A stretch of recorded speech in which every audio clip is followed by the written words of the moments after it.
Tim, how do you feel like your line has dealt with the challenges of the health at defensive end? Yeah, I like how, from the beginning they embrace what we talk around here. Be at your best when your best is needed, and they're all ready to go. They practice hard every day. The next man up. We never want to see somebody get banged up. Somebody goes down, the next guy's ready to go. We try to teach big picture concepts so a guy like Isaiah Neal can fill in a lot of spots on that line because he's a good football player. You're just trying to get your best four guys out there at one time. You have your four fresh ones. Somebody gets tired, they get a drive going. Hey, put another guy in. That makes it our four best. And the kids have done a good job. They know our concepts. They know how we want to play things on our D line. Sure, certainly we can sharpen them up, but pleased with where they're at mentally. How difficult was it, or how much of a challenge was it, specifically, Florida Heat on Saturday against a team that loves to run the ball, got some physical linemen, athletic guys, big guys. How difficult was that challenge, and how did you guys respond? The Florida Heat, we've had tropical weather up here this fall. It's been great. So I don't think the heat wasn't a big deal. It was a nice day down there in Tallahassee. The physical, they've got some beautiful old linemen down there at Florida State, and our kids ran towards that challenge, and I was pleased to see them. I thought we were pretty stout at the point of attack. I think we got to tighten up some things on the edge. There were some critical downs. There was a lot of third downs that we were right there as a defense, and the continued drives for them that we need to sharpen up and get better as we go down the stretch, though. But I thought physically we were able to stand in there. Now, how we do things and little techniques, things like that, they need to be sharper this week on the road. You've talked about wanting to rotate your defensive line as much as possible, but obviously with the injuries, that makes it a little bit more difficult. How do you approach that now that you're a little bit shorter? Well, it just like it's always been, get the four best guys on the field. And yeah, you got guys hurt. We haven't always had all the bullets in our gun every week this year, but that's okay. Get your best ones out there. When he gets tired, he's no longer your best one. And those kids, they work hard in practice. So if you work hard in practice, and you all of a sudden now you're one of our best four, that's fine. And get out there and perform when that opportunity presents itself. And that's their mindset. It's my mindset. They're not looking around for pity. Let's go out there and play Pitt defense. How would you assess what you've gotten snaps-wise out of guys like Nate Temple, Maverick, guys who have just jumped a bit more into the mix in light of some of the injuries in defense? Yeah, I'm really pleased with the way Nate went out there Saturday. I'm really proud of Nate. If you look at Nate's career, he's had a lot of adversity thrown at him physically, and he just keeps going. And that kid has not blinked. He hasn't complained one time. He has a great attitude in our meeting room and works his tail off there, and it'll continue that way again this Saturday. So I'm really, really pleased with the way Nate mentally has always approached the game. So it wasn't speed up. Oh man, I'm in the mix now. Nate prepares every week like he's going to be a starter. And the guys respect that. I respect that. I'm not surprised that he's out there doing a good job for us. With Jashir Whittington being a bit of a younger guy, how big was it for his confidence to get that fumble recovery on? Well, it's you watch. The week before, he was in there a handful of snaps, and boom, he gets a sack right away. When Brad got better is when he decided practice was going to be of the utmost importance to him. And he lines up next to guys in practice that practice their tail off.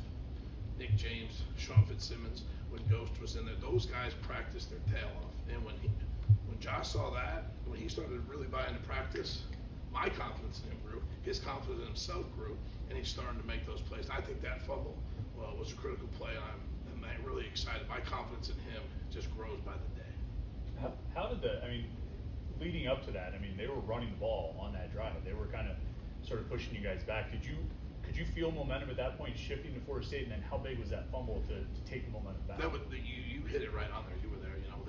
They were moving the ball, and we had to get a stop. They subbed. It allowed us to sub and get some guys in there. He was only in there for one play.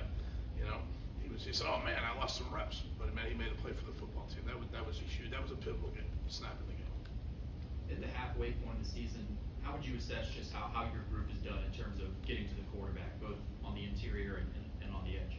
They've had some success getting there without as much pressures, I think, but every week, we left a couple out there this past week, and there's going to be great opportunities again this week. Stop the run.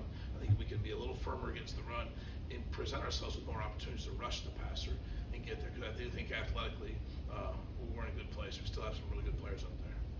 Pat referenced it after the game on Saturday, but just that you guys have been in some close games and lost them, and then you flip that on Saturday, you have a close game and you win it. What was the mood like in the locker room? How good did it feel to, I guess, come out on the other side. I think when you go, sometimes you need to go through adversity, and unfortunately, shortcomings and losses teach you a little bit more. And we've been down that road, and now hopefully we get that flip moving forward, because we're going to get faced with those. We will be a team that every fourth quarter, every week, we expect to be in the game and be on the right side of it. So certainly you get emotional. Okay, now get that win. How fast can you move forward on Tuesday like today?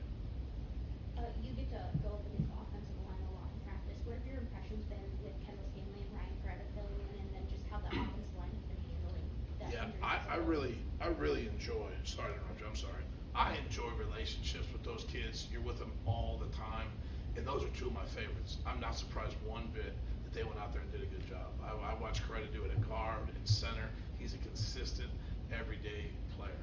Stanley, I was really excited for him. Gave him a hug before the game. I knew what we were going to see out there because I know that it's practice. You're not surprised when they do it every day, and then they get their opportunity. You're really pulling from, especially those two kids. I think they perform at a consistent level in practice. I'm not surprised one bit. And how do you think the offensive line as a whole has handled the injuries? Because we obviously know how it went last year, but seeing them this What year. you see, Coach Darbo, I think, has done a great job. There's some brotherhood in that room, in this football program. Next person, whether it's performance or injury, whatever, it's next, and that's what it's the next person, it's the next game. Let's go. Let's keep this thing rolling. I think this program's done a good job with that. What are some things that stand out about Syracuse's offense and what you have to face? Yeah, I think they're a prideful program. They established the run. They went up there against SMU, and we know what SMU is all about around here. And they started that football game and went down the field in 8-minute drive. They are physical. They got some big kids up front. The running back position is very talented. They're too deep right there. Is very, very physical downhill players. We have to be ready to bring our big boy pads and stop the run in the dome, because I think that is their plan. That should be their plan. I think they had success with it, and that'll really help their young quarterback out.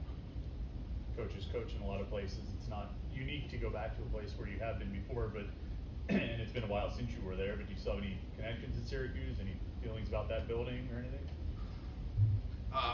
That was a good spot for my family and I early in my career, and I have nothing negative to say about that. And I'm really, really excited to bring this group of guys up to the Dome on Saturday, because it's a great place to play college football.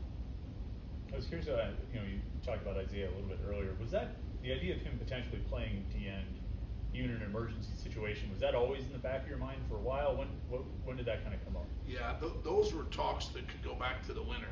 When you watch a kid, is he this, is he that physically? He's a competitor. He's a smart football player who takes coaching extremely well.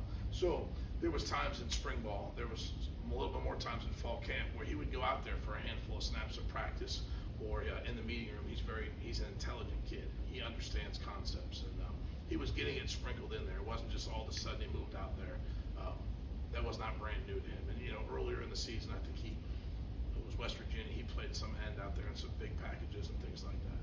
But yeah, it did just sneak up on him. He knew that, and it was his mind and my mind, and that we put him out there.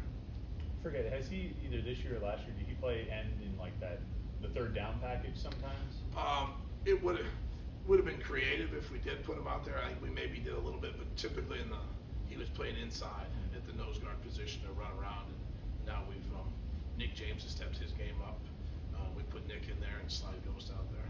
That was unique for Nick, right? I don't remember seeing him in there too much this year. That it hadn't been, because that had been Isaiah's role, and is really good at it. So now you move pieces around, but you hadn't seen it out there on Saturday, but there's a long line of kids that really want to be in that position, so they're ready to go.